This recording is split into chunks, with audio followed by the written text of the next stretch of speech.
La Iglesia Bautista de Nacimiento presenta su serie de estudios bíblicos sobre la familia. Hoy exploraremos expectativas, paradojas y realidades del matrimonio. En este estudio, descubriremos cómo los roles dentro de la familia no solo traen armonía, sino que también glorifican a Dios y edifican su reino. Que este mensaje nos desafíe a cumplir con fidelidad el llamado que Dios nos ha dado en nuestros hogares. Este tema será desarrollado por nuestro hermano en Cristo, Edmanuel Leiva. Bienvenidos a este tiempo de reflexión y aprendizaje en la Palabra de Dios. Bien, hermanos, el día de hoy vamos a ver como les decía, algunos aspectos relacionados con matrimonio. Y básicamente lo que vamos a ver el día de hoy, y allí está en la primera imagen, expectativas, paradojas y realidades del matrimonio. Ya aproximadamente durante un mes o un poquito más de un mes hemos estado revisando algunos conceptos importantes, ¿cierto?, acerca del matrimonio. Comenzamos en primera instancia con las bases teológicas o lo que implica ser una sola carne. Luego nosotros hemos visto acerca de los roles de la esposa y finalizamos durante las últimas 2 semanas con respecto al rol del esposo en el matrimonio. Y nosotros a través de estas enseñanzas hemos podido ver, constatar a la luz de la Escritura cómo el diseño de Dios con respecto al matrimonio implica que cada cónyuge en sus roles diferentes, pero complementarios, podemos ir reflejando ¿qué cosa? La unión de Cristo con su iglesia. Para eso ese es el propósito principal del matrimonio, poder reflejar la unión de Cristo con su iglesia. Y el día de hoy, hermanos, vamos a ver algunas cuestiones prácticas, y eso en realidad no quiere decir que las semanas anteriores no hayamos visto algunas cosas prácticas. Vimos varias cuestiones prácticas, sobre todo en el tema de los roles. Pero hoy quisiera ir un poco más allá de los roles, principalmente hacia el área de la convivencia matrimonial.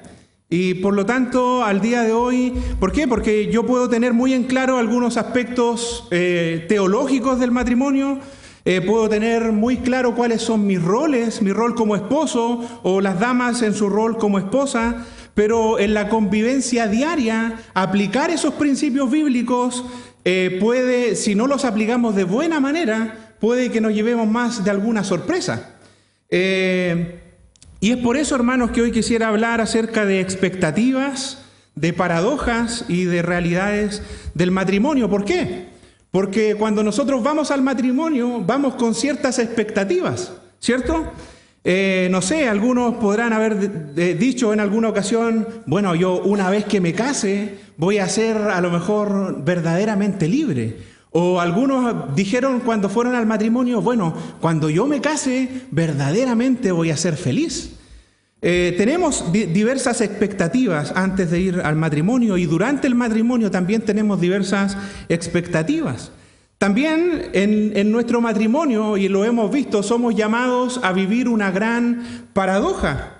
Y esa paradoja principalmente tiene que ver con que dos pecadores, un hombre y una mujer pecadoras, se unen para reflejar la gloria de la unión de Cristo con su iglesia. Una gran paradoja, cómo dos pecadores van a poder reflejar algo tan santo como es el matrimonio. Y por último, las realidades. Nosotros cuando vamos al matrimonio nos enfrentamos a diversas realidades con las cuales yo voy a tener que lidiar o con las cuales voy a tener que vivir. Continuamente nos vamos a enfrentar a distintas realidades. Entonces, como les decía, partimos viendo respecto a algunas expectativas del matrimonio. La mayoría de nosotros, hermanos, vivimos con diversas expectativas y sobre todo, o principalmente, nosotros vivimos con expectativas erróneas acerca de la vida. Ya sea a nivel personal, yo quiero ser exitoso en la vida. A nivel familiar, yo quiero tener una buena casa, una buena esposa, unos buenos hijos. Expectativas. A nivel económico también tenemos diversas expectativas que nos proponemos, y a nivel social también. Por ejemplo, mi expectativa de vida es que pueda vivir, por ejemplo, tranquilamente en este mundo, sin mayores problemas, sin mayores dificultades, ojalá sin ningún tipo de enfermedades. Eso es una expectativa, ¿cierto? Yo quiero o anhelo eso, deseo eso. Pero cuando nosotros llevamos esa realidad a las Escrituras, nosotros nos encontramos con que los creyentes vamos a pasar dificultades, vamos a pasar problemas, vamos a pasar por diversas enfermedades. ¿Por qué? En primer lugar, porque la Biblia nos enseña que estamos en un mundo totalmente caído, y en ese mundo totalmente caído, ¿qué ocurren? Cosas caídas. Y además de eso, en este mundo totalmente caído, donde viven personas totalmente caídas, por lo tanto van a ocurrir cosas caídas. Y eso incluye los problemas, las dificultades, las enfermedades y todo con lo que lidiamos al día de hoy. Como estamos en un mundo caído, habitado por personas caídas y donde ocurren cosas caídas, entonces las dificultades, los problemas, las enfermedades, incluso después de la caída nos enfrentamos todos los hombres, aunque usted no se enferme y no tenga ningún problema durante su vida, pero al final nos vamos a enfrentar con la muerte. Entonces vivimos en un mundo caído, estamos en un cuerpo caído donde ocurren cosas caídas. Y eso incluye nuestros problemas, nuestras enfermedades y sobre todo en el área del matrimonio, las dificultades que podamos ir afrontando. No esperar el sufrimiento, ni los problemas, ni las enfermedades, porque a veces nosotros decimos, no, es que si yo me porto bien con Dios, entonces yo no voy a pasar por problemas, yo no voy a pasar por enfermedades, yo no voy a pasar por dificultades, y eso es una expectativa. Pero la realidad bíblica nos dice que los creyentes vamos a sufrir de la misma manera que todo cuerpo mortal. Por lo tanto, hermanos, nosotros eso, por ejemplo, el no esperar sufrimiento, ni problemas, ni ningún tipo de enfermedad, aun cuando me porto bien con Dios, eso, hermanos, es una expectativa errónea de nuestro peregrinar cristiano. Y lo mismo, hermanos, ocurre cuando nosotros nos casamos, cuando un hombre y una mujer se casan y, por ejemplo, uno de los cónyuges hiere al otro por primera vez. Y uno, por ejemplo, dice, cuando está en el matrimonio y la primera vez que tu esposa o tu esposo te hiere, y uno dice, pero ¿cómo mi esposa me hirió de esta manera? ¿Cómo va a ser esto así? ¿Cómo puede ser posible si llevamos poco tiempo de casados? Pero claro que es posible.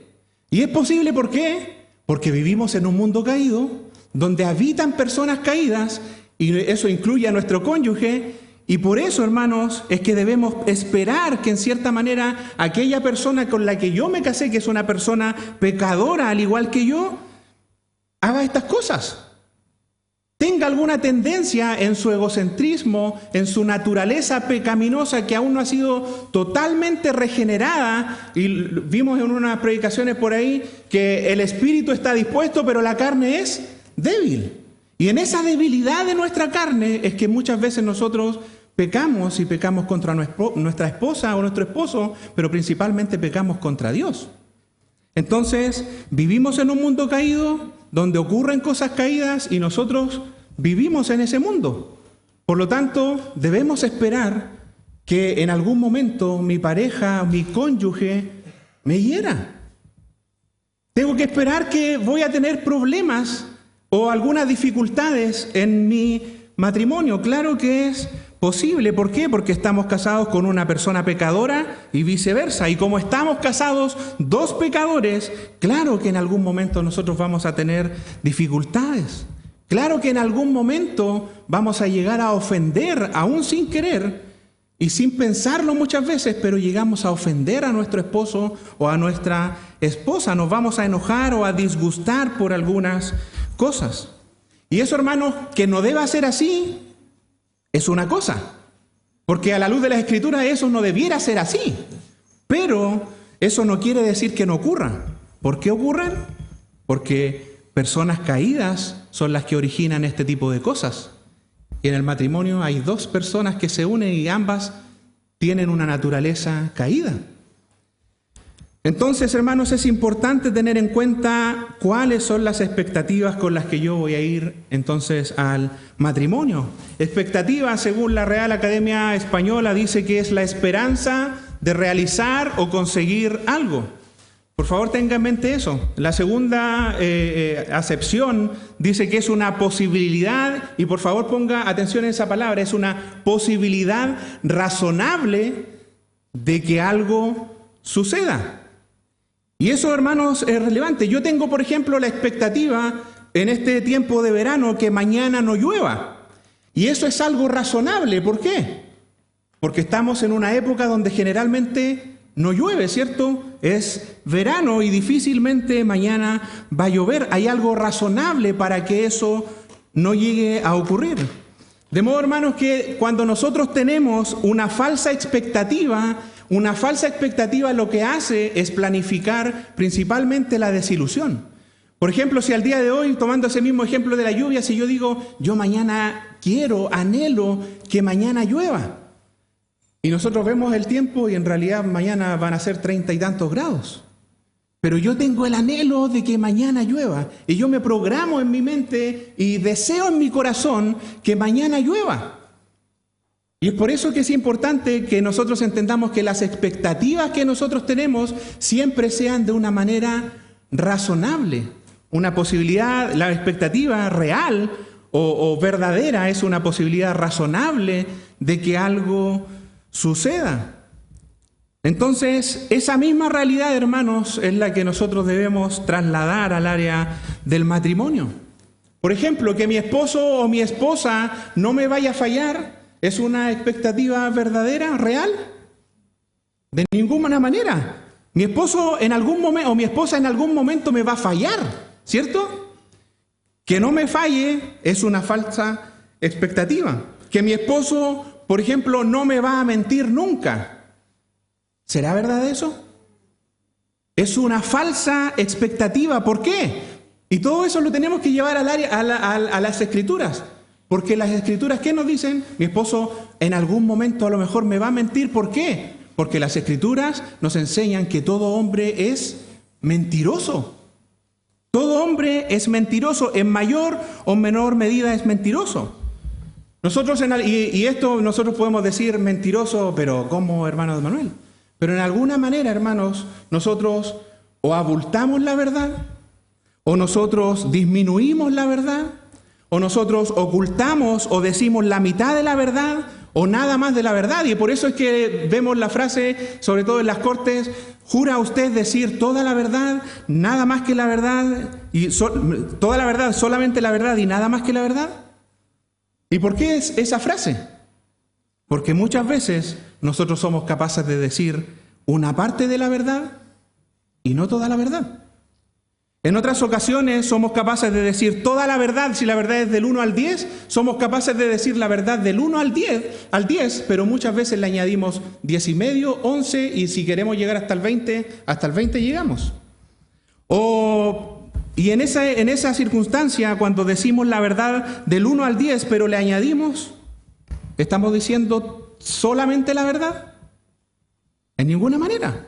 Decimos la verdad en parte, pero le añadimos algo. Aunque dijimos la verdad del 1 al 10, no dijimos solamente la verdad y nada más que la verdad. Entonces, eso a la luz de las Escrituras, ¿qué nos revela? Que el hombre es mentiroso y es poco confiable. Y eso, hermanos, es una expectativa real acerca de nosotros, y esa expectativa debemos llevarla también al área del matrimonio. Entonces yo debo tener expectativas reales para considerar en mi matrimonio. Y observe, hermano, ese triángulo. Uno de mis profesores en el seminario, más de alguno lo conoce, el pastor Miguel Núñez, y él usa ese triángulo para dar consejería en distintas áreas de la vida. Y él señala que en cada una de esas consejerías, presenta este triángulo a los aconsejados. Y él dice que si nosotros pudiéramos en cierta medida mantener ese triángulo en un balance todo el tiempo, o sea, que ninguna de las esquinas se estire para algún lado, la gran mayoría de nuestros conflictos no se originarían. Véalo bien, allí hay tres partes. Por un lado, arriba tenemos expectativas, tenemos la gratitud por otro lado y tenemos la aceptación, y al medio dice que esa es la clave del gozo. Y él dice, como les decía, en cierta manera que él presenta este triángulo a los aconsejados y él le dice, si nosotros pudiéramos mantener este triángulo en balance todo el tiempo, la mayor o la gran parte de nuestros conflictos no se originarían. ¿Pero por qué cree usted que se originan? Porque ¿cómo es el hombre? ¿Mentiroso? A la luz de la Escritura, ¿qué más pudiésemos añadir con respecto al hombre? Pecador, imperfecto, egoísta, caído. Y recuerde eso, vivimos en un mundo caído, en donde ocurren cosas caídas, y nosotros que nos desarrollamos dentro de ese mundo, somos personas caídas. Y el resultado de todo eso, ¿qué es? Que van a ocurrir cosas caídas también en nuestro matrimonio. Entonces, hermanos, si mantenemos en su lugar cada uno de estos componentes de este triángulo, expectativas, gratitud y aceptación, esto, hermanos, es clave para un verdadero gozo en medio del matrimonio, y lo voy a explicar. Dennis Prager, en uno de sus libros, señala con respecto a la gratitud y mis expectativas, y él dice, la gratitud es la clave de la felicidad. Cualquier cosa que debilite la gratitud va a debilitar la felicidad. Y nada debilita más la gratitud como las falsas expectativas. Mientras más expectativas yo tengo, menor gratitud voy a tener. Y aplique eso al área del matrimonio.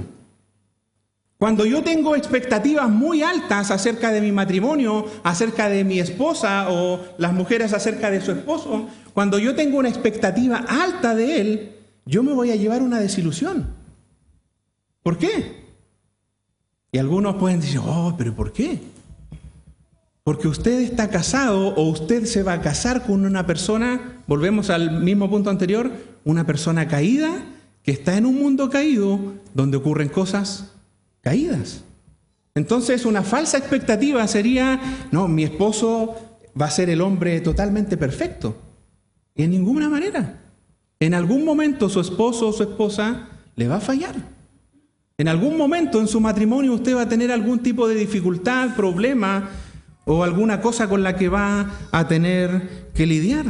Y contraste esa misma frase de Dennis Prager y contrástela con el triángulo que nosotros vimos anteriormente, con lo que decía ese autor. Mientras más expectativas tenemos, menor gratitud tendremos. ¿Por qué?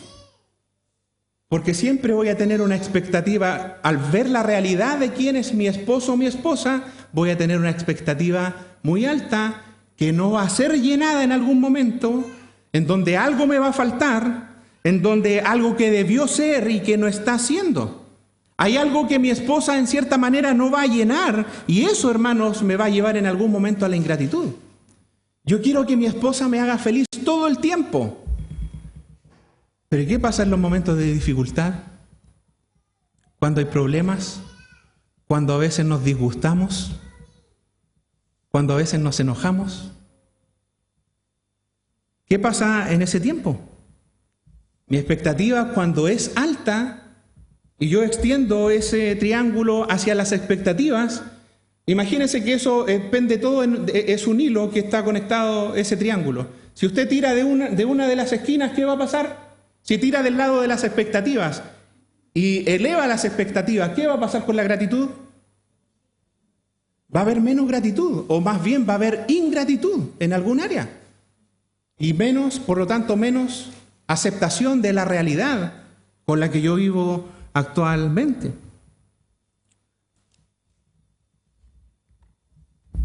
Otros conceptos, hermanos, importantes son los siguientes. Nosotros debemos recordar, hermanos, y esto lo vimos hace un par de semanas, el matrimonio no puede dar lo que solo Dios le puede dar. Si usted, hermanos, pretende encontrar la felicidad en el matrimonio, o más bien en su cónyuge, apartado del Señor, sepa usted que no va a encontrar en ninguna manera verdadera felicidad. Y usted puede decir, pero ¿y cómo hay gente del mundo que uno los ve y realmente son felices? Pero ese tipo de felicidad, hermanos, es totalmente distinta a la que el Señor da. Puede que la gente del mundo tenga algunos momentos fluctuantes de alegría, pero condicionados principalmente a cómo el esposo o la esposa se comporte con el otro. Si mi esposa se porta bien conmigo, entonces feliz. Si mi esposo se porta mal conmigo, no, es que yo ahí no entramos a esa área. Nos disgustamos. Entonces, hermanos, debemos tener la expectativa de que mi matrimonio no puede dar lo que solo Dios le puede dar. Y la felicidad, hermanos, ¿nosotros dónde la encontramos? En el Señor. La verdadera felicidad, hermanos, nosotros no la encontramos en ninguna persona humana. A veces podemos decir, no, es que yo quiero encontrar la felicidad en mi matrimonio, en mi esposo, y a veces pasa que en el esposo no lo encuentra y quiere encontrar la felicidad en los hijos. Y los hijos en ningún momento han sido diseñados para darle felicidad, principalmente. Y con eso, hermanos, no quiero decir que con mi esposa, por ejemplo, yo no sea feliz. Lo soy. Pero yo debo entender que mi esposa es una herramienta que el Señor ocupa para otorgarme felicidad. Pero ella es una herramienta. Solo la herramienta. Pero la fuente de la felicidad, ¿quién sigue siendo? Dios. Se originó en Dios. Y mi esposa es como solamente la manguera por donde pasa esa agua. Pero la felicidad, la fuente de la felicidad sigue siendo Dios. Mi esposa o mi esposo solamente son simples herramientas por donde pasa aquella felicidad que viene o se origina principalmente en Dios. Recuerde que el único que es la fuente de felicidad es Dios, tanto para el soltero, pero también para el casado. Entonces, muchas veces nosotros, hermanos, tenemos la expectativa de que mi cónyuge va a llenar todas mis expectativas, pero ¿sabe qué? Le tengo una mala noticia, porque su cónyuge no va a llenar todas sus expectativas, por el contrario. Como estamos en un cuerpo de carne y en un mundo donde ocurren cosas caídas y mi esposa es una persona que aún no ha sido completamente regenerada en su cuerpo, entonces por lo tanto ella en algún momento o él en algún momento no va a poder cumplir con la satisfacción de todas sus necesidades. Y aquí, hermanos, nosotros debemos tener muy claro que hay necesidades que Dios dispuso que Él solo va a llenar, Él solamente va a llenar. Y hay otras que Él dispuso para que su esposo o su esposa llene aquellas necesidades o que su cónyuge esté supuesto a llenar algunas cosas. Por ejemplo, y esto creo que lo vimos hace un par de semanas, el sentido de plenitud, el sentido de verdadera satisfacción, de sentirse con propósito, eso no se lo va a dar su esposo o su esposa, ni tampoco sus hijos. ¿Qué dice el Salmo 16? El Salmo 16 comienza diciendo, tú eres mi Señor y ningún bien tengo fuera de ti. Y ese salmo comienza con ese texto, pero culmina diciendo lo siguiente, en tu presencia, o sea, en la presencia de Dios, hay plenitud de gozo y deleites a tu diestra para siempre. ¿Quién está supuesto a dar eso? ¿Mi esposa? ¿Mi esposo? Solo Dios. Solo Dios es el que verdaderamente va a traer a mi vida plenitud de gozo y deleites a la diestra de Él.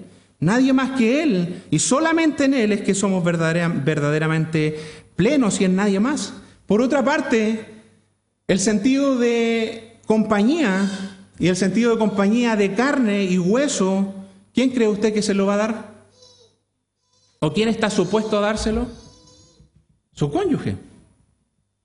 Su cónyuge. Dios no le va a dar el sentido, Él no va a venir y no va a bajar físicamente y se va a ganar al lado nuestro en carne y hueso junto con nosotros a acompañarnos, no. El sentido de compañía, Él lo provee. ¿Y lo provee en quién cree usted? ¿En su esposa? ¿O en su esposo? Dándonos una esposa o dándonos un esposo. Entonces, si yo no tengo claro, hermanos, que mi esposo no está supuesto para llenar todas mis necesidades, sino que hay necesidades que solo Dios puede llenar, si nosotros no tenemos claro eso, hermanos, entonces eso nos va a llevar a demandar a nuestro cónyuge cosas que Él no está diseñado a otorgarnos. Y vuelvo a lo mismo, hay veces que nosotros decimos, no, es que yo en mi matrimonio con mi esposo voy a ser verdaderamente libre o verdaderamente feliz. Pero ¿quién está supuesto a dar la libertad al hombre realmente? Es Dios. ¿Quién está supuesto a darle verdaderamente gozo o un sentido de plenitud a los hombres? Es solamente Dios. Que Él le dé algún tipo de plenitud junto a su esposa o felicidad junto a su esposa, volvemos a lo mismo que señalamos anteriormente. Eso es porque Dios está usando a su esposa o a su esposo, pero la fuente de gozo, de felicidad, de plenitud, es Dios y nadie más. Y vuelvo a lo mismo, no quiero decir que usted no pueda llegar a sentirse pleno, satisfecho o feliz con su esposo. Y yo debo constatar que con mi esposa soy verdaderamente feliz. Estoy muy feliz a su lado, pero yo debo entender que mi esposa es solamente la herramienta que Dios ocupa para mi felicidad. Dios la está usando para que contribuya a mi felicidad, pero sigue siendo Dios la fuente de mi felicidad. Conceptos importantes, otros más. La vida es incompleta. La vida es imperfecta.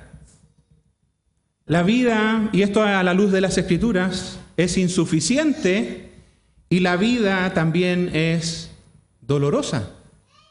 Y ahora cambia el concepto, y yo allí lo cambié, el concepto de vida por matrimonio. El matrimonio, hermanos, es incompleto. El matrimonio es incompleto y todos los matrimonios son incompletos. ¿Por qué? ¿O hay alguien que pueda decir que tiene un matrimonio tal como lo había soñado antes de casarse? Sin ninguna discusión, sin ningún roce, sin ningún tipo de problema. ¿Hay alguien que pueda decir eso? Nadie.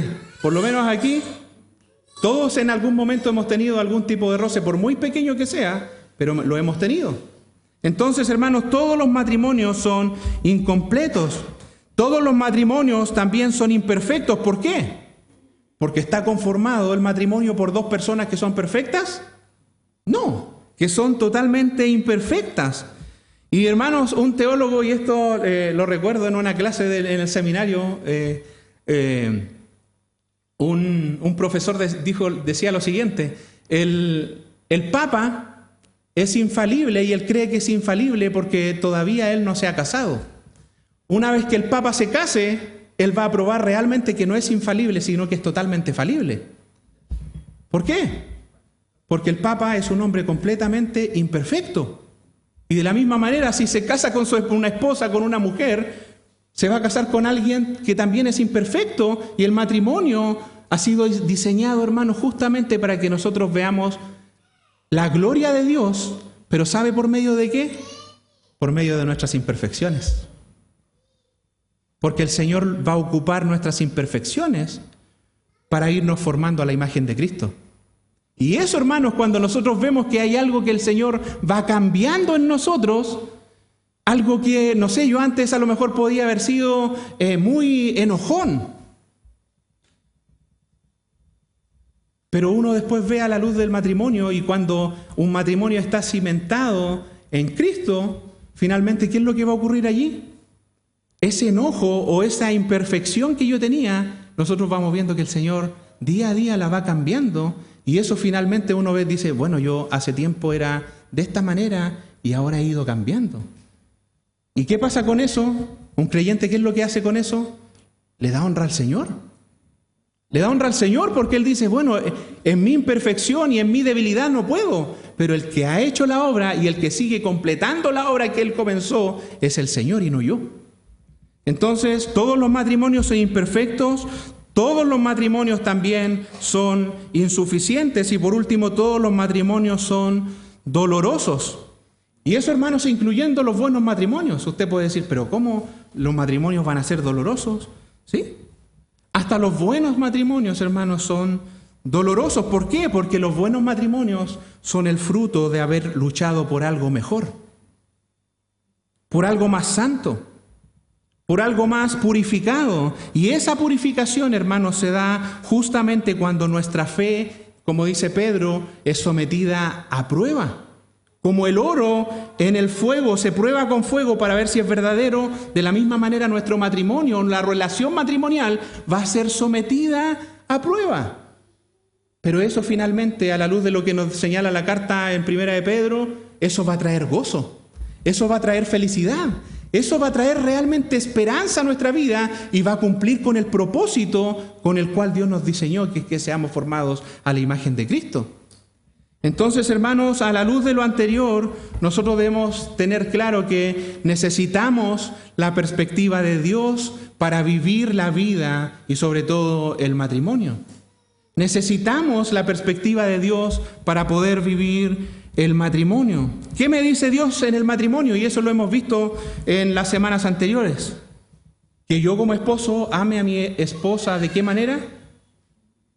Como Cristo amó a la iglesia, de una manera incondicional, y eso implica amarla, hermanos, y esto, atención hermanos, no importando el temperamento que pueda tener mi esposa, no importando si ella es demasiado emocional, no importando si ella es muy colérica, rebelde, o que quizás no es tan sumisa como la Escritura nos señala. Yo aún en esa condición de mi esposa, yo soy llamado a amarla. Porque el amor hacia nuestra esposa debe ser el mismo que tuvo Cristo con su iglesia, de una manera incondicional. Y los esposos podrían decirme, pero muchas hermanos, Manuel, eso no es fácil. Claro que no es fácil. Nadie dijo, y las Escrituras nunca han dicho que esas cosas van a ser fáciles, pero ¿sabe qué? Dios en su gracia, y eso lo hemos visto en semanas anteriores, cuando Él presenta los roles del matrimonio, hay algo muy importante en Efesios 5 que nos señala, en primer lugar, que para poder yo realizar todo aquello, someterme a mi esposa, a mi esposo, las mujeres, y amar a mi esposa incondicionalmente los hombres, para eso yo necesito depender del Espíritu Santo y ser lleno del Espíritu Santo. Si usted va a Efesios 5, el versículo 18 comienza diciendo, sed llenos del Espíritu. Y cuando somos llenos del Espíritu es cuando después más abajo vienen los requisitos o los roles. Cuando soy lleno del Espíritu, yo realmente voy a pedir como mujer, las que son mujeres o esposas, someterse a su marido. Y como esposo, cuando soy lleno del Espíritu es cuando yo realmente voy a poder amar incondicionalmente a mi esposa. Veamos, hermanos, para ir avanzando, algunas expectativas que arruinan un matrimonio. No sé si usted ha escuchado la frase que aparece allí en amarillo. Tú necesitas cambiar. Cuando estamos en algún conflicto, en alguna cosa, a veces decimos, no, es que tú necesitas cambiar. Y eso nos pasa en muchas ocasiones. Una de las cosas que ocurren en los conflictos matrimoniales es que nosotros tenemos la perspectiva de que el otro generalmente tiene que cambiar. Y esto no solamente en la relación matrimonial, en la relación en la iglesia, muchas veces nosotros decimos, no, es que el hermano tiene que cambiar. ¿Y yo? ¿Y yo?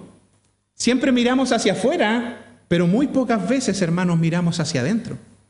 Y eso, hermanos, es una realidad también en el matrimonio. ¿Qué dice Mateo 7, del 3 al 4? ¿Por qué miras la mota que está en el ojo de tu hermano y no te das cuenta de la viga que está en tu propio ojo? ¿O cómo puedes decir a tu hermano, déjame sacar la mota de tu ojo cuando la viga está en tu ojo? Y eso nosotros debemos llevarlo también al área del matrimonio, a la relación y sobre todo en los conflictos matrimoniales. Parafraseando, es como si en un conflicto matrimonial el Señor dijera allí, ¿por qué te afanas en señalar los errores de tu esposo o de tu esposa cuando tú tienes vigas en tus ojos? ¿Por qué no mejor trabajas en tus vigas y deja que el otro trabaje en las suyas? Y eso, hermanos, nos va a ayudar. Cuando cada uno, esposo y esposa por separado, en dependencia del Señor, trabajan por mejorar las áreas en las cuales ellos están en algún momento faltos, eso va a llevar en cierta manera a solucionar los conflictos. ¿Por qué? Porque yo no voy a estar apuntando hacia el otro, hacia la debilidad del otro, sino que principalmente voy a apuntar hacia la debilidad mía, hacia mi debilidad. Entonces aquí, hermanos, en ese texto tenemos un modelo de cómo resolver nuestros conflictos matrimoniales. Tenemos un principio claro que nos indica que el problema no está en el otro, sino que el problema está en uno mismo. Y cuando ambos, marido y mujer, consideran esto, nuestros conflictos podrían ir por un camino hacia la resolución. ¿Por qué? Porque en los conflictos matrimoniales no dejamos que cada uno trabaje. ¿Por qué en los conflictos matrimoniales no dejamos que cada uno trabaje en sus propios problemas? Por ejemplo, si yo le digo a mi esposa Abigail, ¿sabes, amor? En algún conflicto, el problema soy yo. Y ella me responde, no, bueno, si yo sabía desde antes que el problema eras tú. ¿Podría solucionarse el problema? ¿Podría solucionarse el conflicto? De ninguna manera. Pero ahora, mire esta otra escena. Si yo le digo a mi esposa Abigail, amor, ¿sabes qué? Realmente yo soy el problema. Y ella, mi esposa, va y me dice, ¿sabes qué, amor? Realmente el problema soy yo. Y en esa situación ambos reconocemos que debemos trabajar cada uno en su problema, y en esto ya sea egoísmo, falta de perdón, impaciencia o cualquier otra cosa, pero si trabajamos para cambiar cada uno en lo suyo, el conflicto, hermanos, podría llegar a solucionarse. ¿Por qué? Porque yo no estoy mirando la debilidad del otro, sino que tengo que mirarme a mí. Y ahí es donde debemos aplicar el texto. ¿Por qué miramos la mota que está en el ojo de tu hermano o de tu esposa, cuando primero tienes que mirarte a ti? Y tienes que trabajar en tus problemas, y tienes que trabajar en tu egoísmo, en tu falta de paciencia, o en muchas otras cosas que nos pueden estar faltando. Entonces, hermanos, en primer lugar, nosotros debemos tener una perspectiva de que nosotros debemos cambiar, y no tener aquello que dice allí, tú necesitas cambiar. No, mirémonos a nosotros mismos, sobre todo en el conflicto matrimonial. En segundo lugar, esa frase también a lo mejor puede sonar un poco conocida. Si mi esposo o mi esposo fuera de esta manera, entonces yo sería realmente feliz. ¿Lo has escuchado, no? ¿O lo ha dicho? ¿O en las relaciones de la interiglesia, en la iglesia? No, es que si este hermano fuera de esta manera, yo realmente lo amaría. ¿Qué dice Eclesiastés 2:26? Porque a la persona que le agrada a Dios, Él le ha dado sabiduría, conocimiento, ¿y qué dice al último? Y gozo. Y observe cómo comienza, hermano, ese texto. A la persona que le agrada. A la persona que agrada a Dios, Dios le otorga sabiduría, conocimiento y gozo. Pero ¿sabe qué, hermanos? Nosotros muchas veces, frecuentemente, buscamos felicidad, buscamos gozo, sin vivir una vida que agrade a Dios. Y Eclesiastés nos dice que a la persona que agrada a Dios, a esos Dios le otorga sabiduría, conocimiento y gozo. Pero primero yo tengo que agradar a Dios. Si quiero encontrar plena felicidad en mi matrimonio, en mi relación matrimonial, yo primero tengo que buscar una vida que agrade a Dios. Porque sin eso, no voy a poder llegar a comprender o a conocer verdaderamente el gozo en mi matrimonio. Mi vida comienza agradando a Dios, y como consecuencia de yo agradar a Dios, Dios se encarga de darme conocimiento, sabiduría y gozo. Tercer lugar, no sé si también ha escuchado esa frase: nunca pensé que mi esposo o que mi esposa me heriría. Pero debemos saber, y esto es bien relevante, que nadie te herirá más profundamente que tu cónyuge. Nadie te herirá más profundamente que la persona que el Señor puso a tu lado en esta vida. ¿Por qué? Porque es tu esposo o tu esposa la persona de la cual mayormente te interesan sus opiniones, sus actitudes y sus acciones. Por ejemplo, si después de una predicación mi esposa va o de alguna enseñanza, mi esposa va y me dice, ¿sabes, Mel? O ¿sabes, amor? Tu sermón, ¿sabes que estuvo bastante malo, ¿ah? O hiciste, ¿sabes? O cualquier otra cosa, alguna labor, ¿sabes qué? La labor que hiciste, o que yo le diga a mi esposa, ¿sabes qué? La comida realmente que hiciste estuvo bastante mala. Ese comentario, hermanos, ese comentario de parte de ella o de parte mía, en este caso me va a doler mucho más que si lo dice cualquier otra persona. Si alguien viene y me dice, ¿sabes qué, hermano? Realmente tu sermón estuvo ahí nomás. Pero si me lo dice mi esposa, ahí yo realmente voy a sentirme. ¿Por qué? Porque a mí me interesa mucho lo que diga mi esposa. La opinión que más me importa es la que diga mi esposa. Y aplíquelo a su vida. Hay cosas que a lo mejor otras personas le pueden decir y le pueden decir, no, pucha, ¿sabes qué? Hiciste mal esta pega. Y uno se va a sentir, pero quizás no tanto que como cuando se lo dice a aquella persona con la que usted convive siempre. Entonces, ¿a qué soy llamado cuando mi esposa me hiere con un comentario, con una actitud o con algún tipo de acción? Mateo 18:22, ¿perdonar cuántas veces? 70 veces 7. ¿Y eso quiere decir que debemos perdonar 490 veces? No. Lo que está señalando el texto allí, hermanos, es que continuamente yo debo vivir una vida ofreciendo perdón. Yo debo vivir una vida ofreciendo perdón. Perdonar es aceptar vivir con las consecuencias del pecado del otro. En el caso del matrimonio, perdonar es aceptar vivir con las consecuencias del pecado de mi esposa. Y usted puede decir, pero no es justo, ¿cómo voy a aceptar esto? Pero miremos a la cruz. Miremos a la cruz a ver si fue de otra manera. En la cruz, hermanos, Cristo aceptó vivir con las consecuencias de su pecado y de mi pecado. Él asumió tomar la copa de la ira de Dios. Él asumió tomar aquel abandono del Padre. Él aceptó la herida y finalmente nos perdonó. O Él vino y dijo, no, en realidad yo no, a regañadientes aquí, no los perdono. No. Y lo hemos visto en el Evangelio de Marcos, ¿o no? El Señor se vino y se hizo siervo.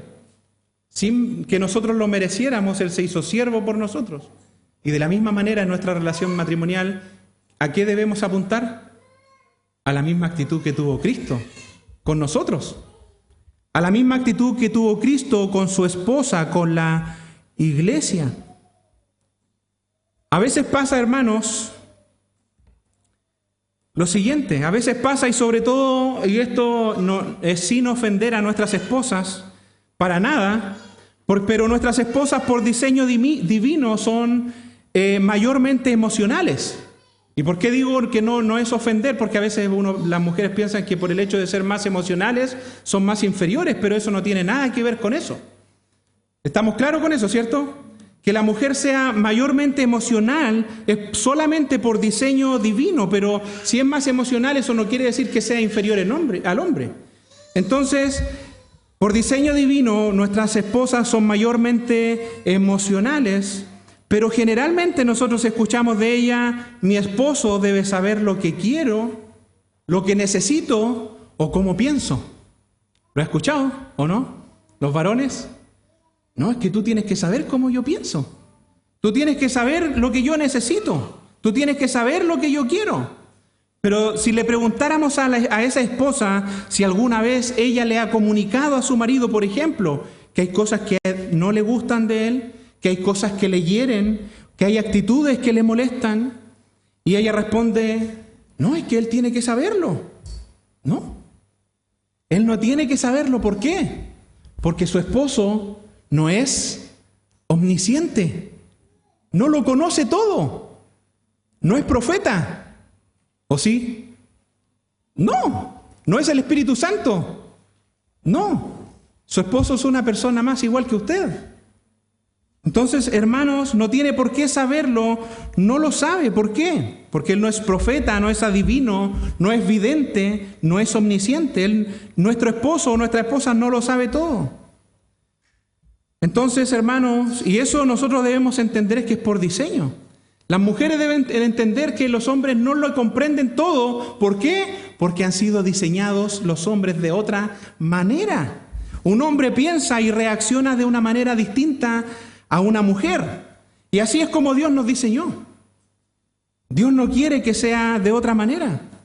Y hay un profesor del seminario que es Herschel York, y él dice que cuando él habla con alguna esposa y esa esposa le dice, pucha, es que mire pastor, es que mi esposo no es tierno, mi esposo no es sensible, mi esposo no escucha como yo escucho, no comprende las cosas como yo las comprendo, no piensa como yo pienso, y una serie de cosas más. Y él dice que cuando aquella esposa termina, el pastor le dice de muy buena manera, pero hermana, ¿y usted lo que quiere es estar casada con otra mujer? Porque las descripciones que usted me está dando son de una mujer. Las mujeres son más emocionales, las mujeres son más tiernas, las mujeres son más sensibles, las mujeres escuchan mucho más que los hombres, las mujeres comprenden cosas que nosotros como hombres no comprendemos, piensan de una manera en que los hombres no pensamos. Y es por eso que ese pastor le dice, bueno, ¿y usted quiere estar casado con una mujer entonces? Y hermano, con eso no quiero decir, para que no se me escapen los hombres, no quiero decir que los hombres no debamos aprender ternura. Eso no quiere decir que los hombres no debamos aprender a escuchar. Eso no quiere decir que los hombres no seamos sensibles con las necesidades de nuestra esposa. Debemos serlo. Pero es algo, hermano, con lo que nosotros no arrancamos. No arrancamos nosotros siendo tiernos. Aprendemos ternura a través de nuestra esposa. Atendemos ser un poco más sensibles a través de nuestra esposa. Pero no es algo con lo que nosotros arrancamos en la vida. Yo no fui como hombre diseñado de esa manera. Y es más, el pecado nos dañó mucho más. Imagínese, Adán había sido diseñado de esa manera como somos los hombres ahora, pero añádele a eso el pecado. Lo corrompió todo. Y lo mismo ocurre al revés. Muchas veces nosotros, hermanos, pensamos que nuestras esposas piensen, entiendan, vean y actúen como nosotros lo hacemos. Quisiéramos, por ejemplo, que nuestras esposas no fueran tan emocionales. Nosotros quisiéramos que nuestras esposas no lloren a veces casi por todo. O por nada. Que fueran más lógicas. A veces quisiéramos que nuestras mujeres sean más calculadoras o más frías, que tengan la mente como nosotros. ¿Pero por qué queremos eso? Si nuestras mujeres no fueron diseñadas de esa manera. O mi esposa, ayer nos reíamos con mi esposa porque andábamos perdidos, teníamos que llegar a un camino y ella había ido anteriormente y ella me dijo, no, es por aquí. Y anduvimos como 1 kilómetro hacia adentro y era mucho menos. Ella me indicó para la izquierda y en realidad era para la derecha. No tiene buen sentido de la orientación. Pero nosotros quisiéramos que tuvieran buen sentido de la orientación, pero no lo tienen. Por diseño divino. Y usted como varón debe aceptar eso. Mi esposa va a actuar, vivir y ver la vida según como fue diseñada por Dios y por eso es que es nuestro complemento. Y esto es muy importante, hermanos. Otra expectativa que arruina un matrimonio es que muchas veces nosotros pensamos que el conflicto se resuelve aclarando las cosas. Muchas veces pensamos eso, ¿no? Es que la manera en cómo yo tengo que solucionar mis conflictos es aclarando las cosas, ¿no? Los conflictos no se resuelven aclarando las cosas. Los conflictos, hermanos, se resuelven cuando yo renuncio a mis derechos y cuando yo perdono. Y volvemos a lo mismo. Vea el ejemplo de Cristo, Filipenses 2, del 5 al 10.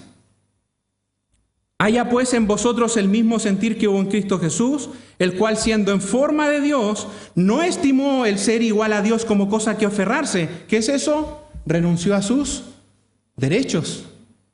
¿Y qué sigue diciendo? Tomando forma de siervo, Hecho semejante a los hombres y estando en la condición de hombre, se humilló a sí mismo, haciéndose obediente hasta la muerte y muerte de cruz. ¿Y para qué? Para perdonarnos. Entonces, ¿los conflictos se resuelven aclarando las cosas? No, porque cuando muchas veces nosotros queremos aclarar las cosas, generalmente es para enrostrar al otro su pecado. Es para enrostrarle al otro y decir, no, mira, que tú actuaste de esta manera, pero muchas veces no nos miramos a nosotros.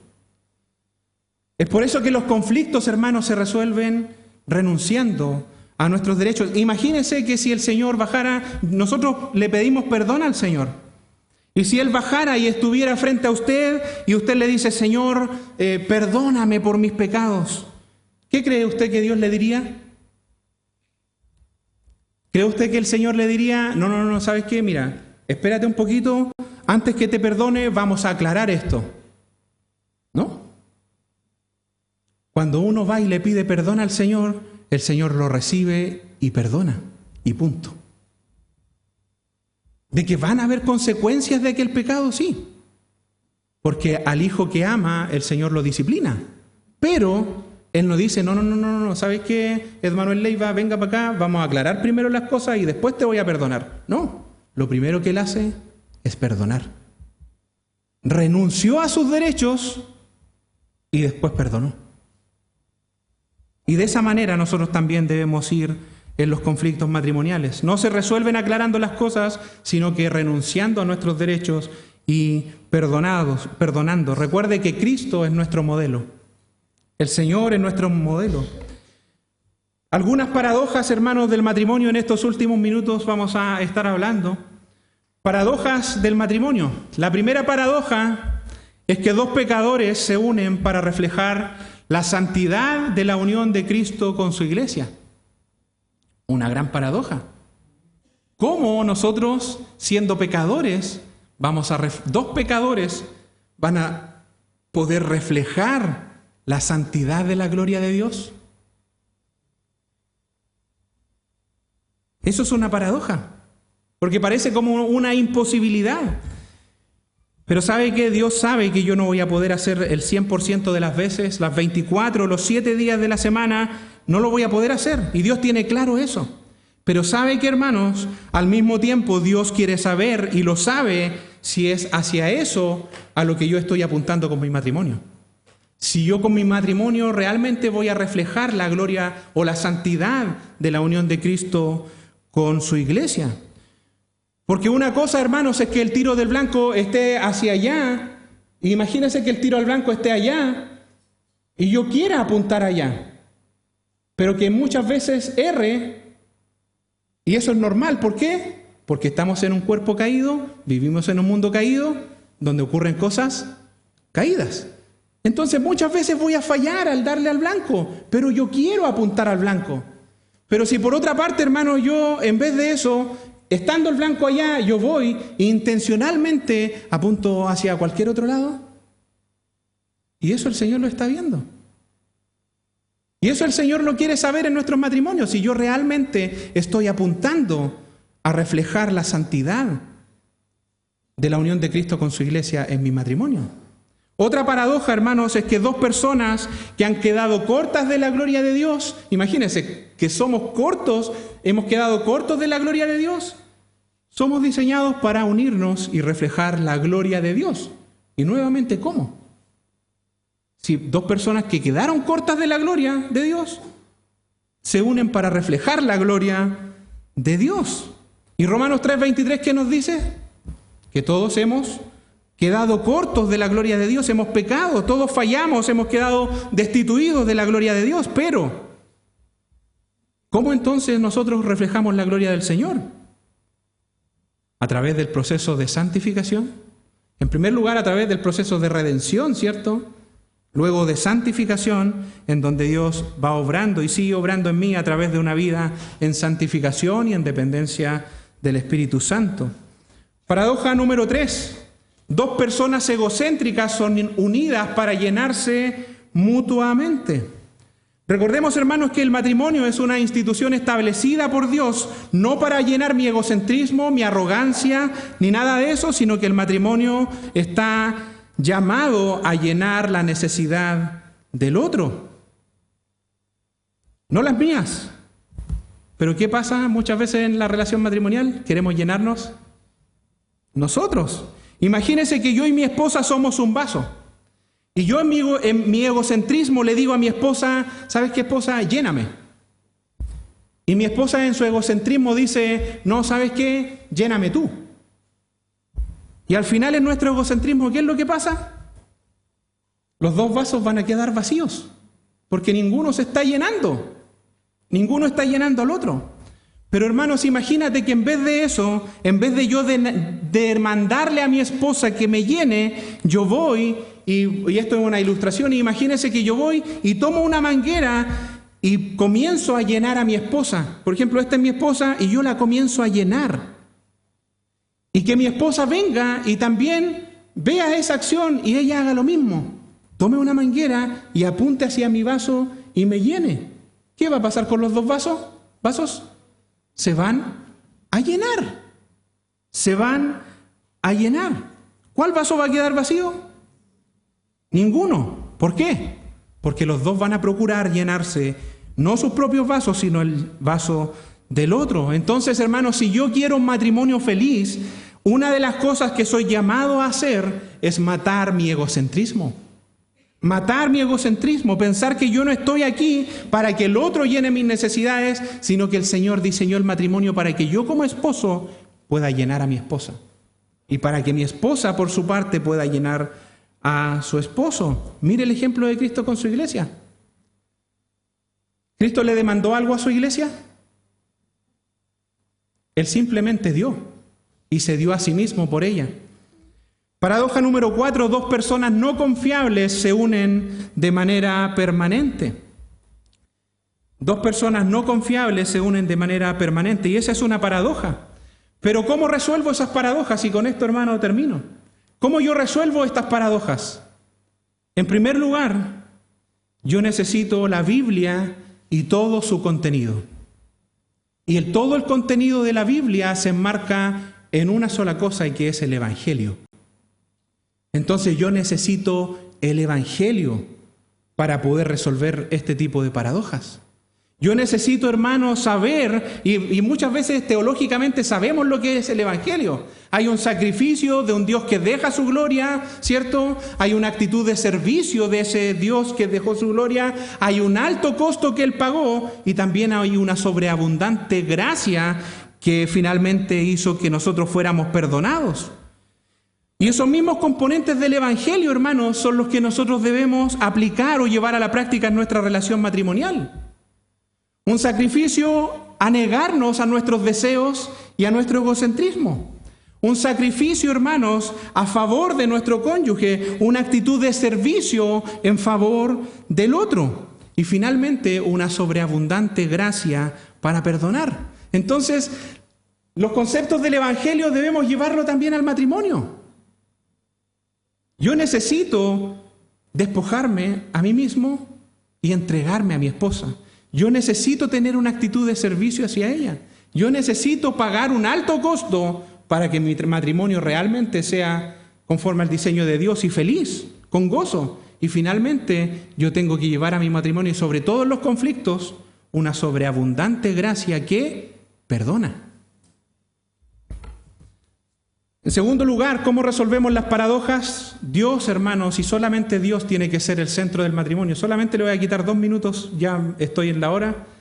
Dios tiene que ser el centro del matrimonio. Recuerda, hermanos, el matrimonio tiene como propósito reflejar la unión de Cristo con su iglesia. Y sabe que, hermanos, eso es muy importante porque la primera instancia que nosotros tenemos para comenzar a cumplir con ese propósito es el acto de la boda y su celebración. Y a veces hay personas que van al matrimonio y preguntan, pero ¿y cómo puedo realizar la celebración de mi boda? Bueno, el parámetro es ese. Cada actividad que usted haga debe hacerlo apuntando a eso, a reflejar la gloria de Dios en medio de también el festejo de la fiesta de su matrimonio. Entonces, eso es importante. ¿Por qué? Porque esa es la primera instancia donde usted comienza a cumplir con ese propósito de reflejar la unión de Cristo con su iglesia, de reflejar su gloria. Necesitamos también, hermanos, para resolver aquellas paradojas que comentamos anteriormente, crecer en santidad, y eso es muy importante. Si no crecemos en santidad, imagínese, el hombre si no crece en santidad y está supuesto a santificar a su esposa, ¿lo podrá hacer? En ninguna manera. Necesitamos entonces ambos crecer en santidad y además requiere, hermanos, de mucho esfuerzo y trabajo. Y eso es importante. ¿Por qué? ¿Cuántas horas usted le dedica a su trabajo, a su relación laboral, ya sea con su jefe o con su entorno laboral? ¿7, 8, 9, 10 o más horas? Y eso lo ocupa usted en su relación laboral. ¿Y cuánto más debiera ser en esta relación, que es la segunda más importante después de nuestra relación con Dios? ¿Cuánto tiempo usted le dedica a eso? Entonces es importante. Una buena relación matrimonial requiere de mucho esfuerzo y trabajo. Y ahora sí que con esto termino, hermanos. El matrimonio, y esto debemos tenerlo muy claro, se está desarrollando en un ambiente caído. Estamos en un mundo caído, donde viven personas caídas, donde ocurren cosas caídas. Pero aún en ese entorno, hermanos, Dios está comprometido a formar tu carácter hacia la semejanza a Cristo. ¿Y sabes qué? Va a usar su matrimonio, va a usar a su cónyuge para cumplir con el propósito de hacerte crecer a la imagen de Él. Somos pecadores casados con alguien que también es pecador. Y debemos tener esa expectativa correcta acerca de nosotros y de nuestro cónyuge. Somos dos pecadores, pero debemos entender que Dios te ha escogido a ti para que tú seas un instrumento, para que tu cónyuge vaya siendo moldeado al carácter de Cristo. Y de la misma manera, Dios ha escogido a tu cónyuge para que sea la herramienta con la cual Dios va a modelar tu vida y llevarla hacia la imagen de Cristo. Y por último, Dios, en esa labor, hermanos, y hemos visto que la labor del matrimonio es muy ardua, pero Dios es fiel, Dios es bondadoso y Dios es poderoso para guardar nuestros matrimonios. No estamos solos, hermanos, para llevar a cabo esta ardua tarea que tenemos por delante. Dios, hermanos, está con nosotros. Y eso, el hecho de que Dios esté por nosotros es garantía para que nosotros podamos tener un matrimonio conforme al diseño de Dios, que sea para el deleite de cada uno de los que compone el matrimonio, marido y mujer, y que vivamos, hermanos, para la gloria de Dios.